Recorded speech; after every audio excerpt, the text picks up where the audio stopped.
I'm Egbert, the owner of this station. Check out my website at egbert.com. That's EGGBURT, egbert.com. Now it's back to Brad and John. Check out their website at bjshow.co. The BJ Show? Come on, guys. Anyway, here's B and J. Then, as of this moment, double secret probation. Double secret probation for you, John. Okay, John, are you familiar with this story, which has gotten to be sort of interesting, involving CBS News on a couple of different levels? I mean, not necessarily the vice presidential debate, but are you familiar with the story that has gotten sort of bizarrely out of and just sort of blown up into this has got to be discussed at J schools all over the country? You know what I'm talking about? No, I don't know this. Okay. I don't know the name of this guy because, you know, it's funny because people would say, do you ever watch the Today Show or Good Morning America? No, because guess what? I'm on the air, and I have been for a number of years in the morning, so I don't get to watch the morning shows that everybody else wakes up to, okay? Apparently, a guest, and this is a black gentleman, wrote a book about, essentially he went to Palestine and he wrote a book about how the Jews are essentially, the Israelis are essentially perpetrating apartheid upon the Palestinian people. Are you familiar with this at all? Have you heard this crazy story? Yeah, it sounds familiar. I don't know much about it. Okay. He's interviewed by one of the co-hosts, one of the anchors on CBS Morning News, or the CBS, whatever they call their CBS Wake Up Morning or whatever, the show that has Gayle King on it, okay? And the newsroom has melted down. And what's interesting was they had, I don't know if this was yesterday, this was Monday, they had a mandatory conference call with all the CBS News employees, and it was moderated by the lady who is head of CBS News and several other people, and it was a confidential conference call that, interestingly enough, somebody recorded and leaked the contents of the conference call. Essentially, this guy who is the CBS dude, and I should remember his name. I can't remember. Is it Tony Dokapil? Something like that, okay? Yeah, it's a CBS Mornings co-host, Tony Dokapil, will not face any further repercussions. Right, and he just did an interview, and he's been called out by CBS for bias because he, once again, what did he do? He asked this guy some tough questions. And once again, you would think that if you from the hubbub, my mom used to always use that word, hubbub. You like that word, hubbub? I love that word. We used it in A Block today. Okay, from all the hubbub going on, you think that these two guys were involved in fisticuffs on the set, but yet if you listen to the audio, it's somewhat laid back. It's not really, bomb throwing or anything like that. Well, not only that, they've had this mandatory call. I believe it happens either today or tomorrow. They have brought in a DEI specialist, and this is that's great. A mandatory meeting for all the CBS News, newsroom employees, CBS News employees, mandatory meeting, and this guy is going to instruct them on what is hate speech and what you don't do to cross the line in an interview. I'm going like, okay, what the hell is going on? Now, that's story number one. Story number two is the two different edits of the Kamala Harris interview. You know about this? No, I don't know about that. Okay. Her interview that they used for 60 Minutes, I believe it was on Monday night. I believe it was actually up against the Chiefs game, which I would imagine there weren't a lot of people in St. Louis listening to or watching the 60 Minutes. But they essentially, the host asked a question, and in one of the versions, Kamala Harris says one thing, and another one of the versions, same question, but another one of the versions, the edits, she says something else. And I'm going like, now hold on a minute now. I mean, what is going on here? Yeah. Did you hear the interview?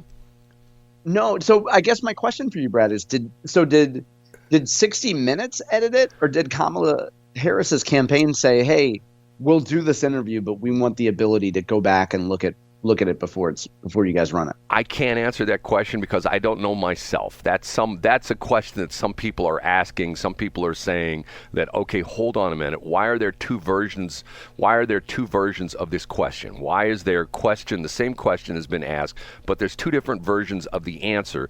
Who was responsible for that? At this point, nobody knows. Now, you know as well as I do, and even me being on the low scale, the low end of the food chain here as far as news interviews, and I've told you this before, I have had guests who have wanted to be on the show before. Typically, they're PR firms that try to set up a guest and stuff like that. And they always want me, not always, but a lot of times they want me to supply a list of the questions I'm going to ask. Which to me it's like, and the funny part of it is sometimes I laugh and I go, you're assuming I'm that prepared. You're assuming. Exactly. That was what I was going to say, Brad. You're assuming I have a list of questions prepared. I don't do that. I just get on the air and we just talk. And once again, I don't know if people can appreciate my interview style or lack thereof. You've been witness to it several times, John. I think that when you hear two people talking and it's obviously unscripted, that is far more interesting than, now, Mr. Smith, tell me about what happened on the night of the 23rd. Well, Brad, I'm glad you asked that question. You know what I mean? It's to the point where Absolutely, Brad. You're exactly right. It's spontaneous and it's real. When people hear you talking to a Jamie Corley or an Eigel or whoever, it's real, Brad. Like, people can tell that it's not rehearsed. Well, and I take that as a compliment because that's the way it should be. Because ultimately, the way we communicate on these precious airwaves of ours. Yeah, these sacred airwaves. Sacred airwaves of ours. The way we communicate, I'm getting all my network news digs in here at the same time. The way we communicate is ultimately the way you should be if you're sitting at dinner or sitting at a bar stool somewhere talking to somebody, because it should be that level of personal interaction. Am I wrong for saying something like that? You're exactly right. And from a position of a Kamala Harris or a corporate executive, you absolutely abhor spontaneity because you might say something stupid, you might say something wrong, so you want to be as scripted as possible. Well, I've heard it now twice. I've heard it once on our very station with Armstrong and Getty, and I think I heard it on NPR as well too, that they had an expert, once and my mom was very, suspicious of experts. You know what an expert to her definition was? What's that? My mom was Miss Cynical. An expert is someone with a briefcase from out of town. That was an expert, okay? So if you flew into town, you had a briefcase, you're an expert, okay? I mean, look at the situation with the Kim Gardner thing. She had to get an expert to work on the Eric Greitens trial, and she got an ex-FBI agent who flew into town with a briefcase. So he was an expert. Okay, so having said that, the experts are saying that these two guys that I heard, that the Kamala Harris campaign is doing a disservice. In other words, the behind-the-scenes people are doing a disservice to Kamala and to Tim Walz, not necessarily as much Tim Walz, but for sure to Kamala, by not letting her out doing more interviews, because the more interviews she does, the better she gets. And it's like anything. You coach some of your kids' athletic teams and stuff like that. It's like, how do you get good at baseball? You practice. How do you get good? Brad, I completely agree. I don't mean to interrupt. The only challenge is, I think that would be a great strategy in October of 2023. I think in October of 2024, if I'm Kamala Harris's campaign, I just say, we got to cruise and have no more mistakes for 3 weeks and script everything. But you're right. A year ago, let her get out and do this stuff and get better at it. But now it's like, lock her down. Don't let her say anything spontaneous. But, the crazy thing about this election cycle is Donald Trump could get on TV and pull off what looks like his hair and he say, hey, you thought this was my hair? It's actually a toupee. And then Kamala Harris could show up in a bikini and say, look at how good a body I have. And you know what? The polls would still stay. It's tied. It would be deadlocked. Yes, exactly right. No matter what happens, it's tied, I mean, it's to the point where it's like, this is the craziest election. And now, since we are God, almost hard to believe today's the 9th, a third of the way, almost exactly a third of the way through October. People are still saying, well, there's going to be the October surprise. And what was the one bizarre one, if you remember this, going back into the 90s, supposedly with George Bush, not the son, but the father, that he supposedly flew on the SR-71. Do you know this crazy weird story? No, I don't know this. You don't know this story? Supposedly, I just said I don't know. In October of, that would have been October of 2000? No. This is his father. This would have been October of what would have that been? The election was Reagan was in office till 98. So this would have been the 1992 election. Actually, Reagan technically was in office till 89 because it's weird. The election's always in an even year, and they start office in an odd year. But something about the fact, I'll have to look this up, that George Bush actually got on the SR-71, which is the spy plane that travels at like 50,000 feet above the Earth and goes to Mach 3 or something like that, and flew to a secret air base in Europe and had a secret negotiation with somebody, and then got back on the SR-71. And keep in mind the reason, that there's plausibility to that, because if you remember, there is a very famous piece of footage of George Bush, who was the original president, not his son, not W. He was a fighter bomber pilot in World War II, and got shot down, and he was rescued by a United States Navy submarine, and there's actually video of him being hauled out of the water and him walking across the deck. Have you ever seen this before? No, I haven't seen it. Oh, from his original rescue, yeah. Yes, back in World War II. Yep. So, he was an accomplished pilot, and they're saying, well, you just can't have anybody fly the SR-7. Well, he didn't fly it. He was back seat or he was right seat or whatever you want to call it. But so once again, that was the October surprise. Now, you look back in this, and, if you go back, let's go back to the 2000 election. Do you remember an October surprise in 2000? There wasn't really any. I don't remember that. And do you want to talk about the origin of this?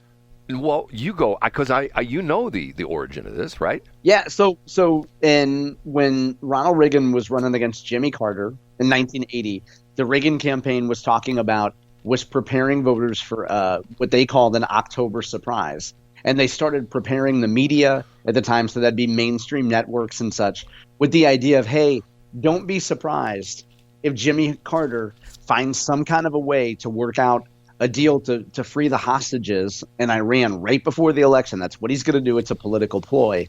And of course, the hostages were never freed, but it was a win-win for the Reagan campaign, because if Jimmy Carter would have somehow found a way to free the hostages, then the public is inoculated sort of, look, Carter's going to do a political ploy. He's going to get the hostages out. Okay, we knew this was going to happen. And then if he didn't do it, it was like, wow, what a letdown. I thought Jimmy Carter was going to at least free those hostages before the election. So did it result in Ronald Reagan winning? No, that's not the reason Ronald Reagan won, but it certainly didn't hurt. Well, and what's interesting, I know I ask you this all the time. I don't watch that many movies because people will say, have you ever seen Gone with the Wind? No, never seen it, which is true. I've never seen Gone with the Wind. What was the name of the movie that was like the quote-unquote, I don't want to say totally true movie, but it was about this exact same thing about the freeing of the hostages. I did see that movie, Brad, and they had a funny Argo was the name of it. Argo, right, Argo. And supposedly this is the true story behind it. And if you remember, there's a guy from in Krakow, Missouri, and I think he's officially retired from Anheuser-Busch, Rocky Sickman. You know the Rocky Sickman story? No, I don't. You don't know who Rocky Sickman is? I don't know who Rocky Sickman is, Brad. Rocky Sickman was a hometown boy, a Marine who grew up in Krakow, Missouri, which is just outside of Washington. Actually, Krakow is one of these CDP places where it technically is not really a city, but there's an area called Krakow. And he was one of two embassy guards at the American embassy in Tehran. And he was one of the guys who ended up spending 444 days in captivity. And he has been on, when Dave Glover used to do 97.1, he used to have him on all the time. And Rocky Sickman has told the story. And if you've ever heard the story, and it's an amazing story, here Rocky Sickman was like, 18, 19 years old. And he was, a Marine guard. And if you know, I don't know how that ended up being, but the Marines are the ones that guard our embassies in foreign countries. They're the ones that are assigned to guard the embassies all over the world. And he talked about the fact that here he was the guard in the embassy in Iran, and they had two weapons. They had a shotgun and a .38 revolver.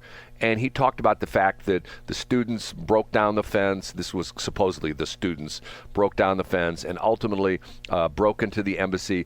And purposely, the first wave of people, then he literally was standing there. I can't remember if he had a shotgun. His other Marine, one of them had a shotgun, one of them had the .38 revolver. They were trying to essentially defend the embassy. The Iranians broke into the embassy, and he was the guy standing in the hallway as the people came in. And the first wave of people who came in purposely were what sex? Guess what sex they were? Well, they're going to be women. They were women. And he talked. So you can't beat them up and you can't assault them. Right. And the fact that they did that on purpose, because if those terrible Americans, had shot a woman in the embassy, oh my God, it was terrible, terrible, terrible. And it's interesting because he talks about the fact that at that moment in his life, he could have changed history. Because if he would have fired his firearm, and like I said, I don't remember which one he had, if he would have fired his firearm and killed that woman, or they say many women, like the first wave, that it would have been totally different. Now, the interesting part of that was, if you remember the movie, and the real life thing was, the day they got released was the inauguration day for Reagan in, what that would have been? That would have been in, 93, I guess? 81. For Reagan would have been 81. January of 81, okay? And they throttled up the engines, the plane got onto the runway, and originally, because the Rocky Sickmans talk about this, the captain rolls the throttles up, and the engine starts to spool up, and they start to move a little bit, and then the engines spool back down, because Reagan had not been officially inaugurated. And as soon as he was officially inaugurated, the ATC in the tower gave the plane the permission to take off, and boom, and then they took off. Now, some people say that was an FU to Carter, the aspect that, and some people would say that was the perfect example of what we have right now. And I'm not making this up. I've heard several people say this, that if we had a balls to the wall president, and he said, came on TV one night and said, "Look, you Hezbollah people, and you Houthis and all these other people, you better watch your step, because you know what? We're going to come kick your butt if you don't leave Israel alone." Everything would stop. But no, we've got a guy who is at the beach too much, and he won't ever say something like that. And supposedly the point being was they weren't afraid of Carter, but they were afraid of Reagan. So the idea being is that as long as Carter was in the office, they're not going to do anything. But the minute Reagan steps in the office, oh my God, that guy's he's going to drop a nuke on us, and we're going to all, be vaporized. So we better pay attention to him, right? Yeah. Hey, I'm going to pull a Brad Hildebrand and be like, "You really got to see that movie, Brad. You really got to see that movie." It's actually a really good movie. I remember a lot of tension in the movie, and the scenes that you just described. Like, it's, I thought it was really good. Well, and supposedly, they hollywoodize everything, but supposedly it really keeps to the narrative of what was going on historically. Now, obviously, there's lines in the movie that nobody knew what was said, and they're vamps and stuff like that. But you know what I'm saying? It's for the most part. Yeah, of course. Yeah, it's but based on a true story, right? Ripped from the headlines. What's that guy's name on what's the show? 48 Hours, or the guy who talks like that? Oh, Keith. I can't believe he's still alive. He looks like Skeletor. But when they cut to him and off, I don't know what his name is though. Keith something or other, isn't it? But remember, the weird part of that is he's the stepfather to who's the Friends guy that died of the drug overdose. Oh, Matthew Perry? Yeah, did you know that? Didn't know that at all. He's no somehow way. related to Matthew Perry. I have to look that up again. Okay, we have to take a break. Thanks for checking out the Brad and John Show podcast. This segment of the show is brought to you by John Combest's book, Stalking, Harassment, Internet Trolling, A Guide to Recovering and Rebuilding After Online Attacks. It's a great reference if you've ever been the unfortunate target of a social media attack. It's available on Amazon. Just search John Combest. That's Combest, John Combest, and the book will show up in your search results. Now it's time for another segment of the Brad and John Show. Can you handle it?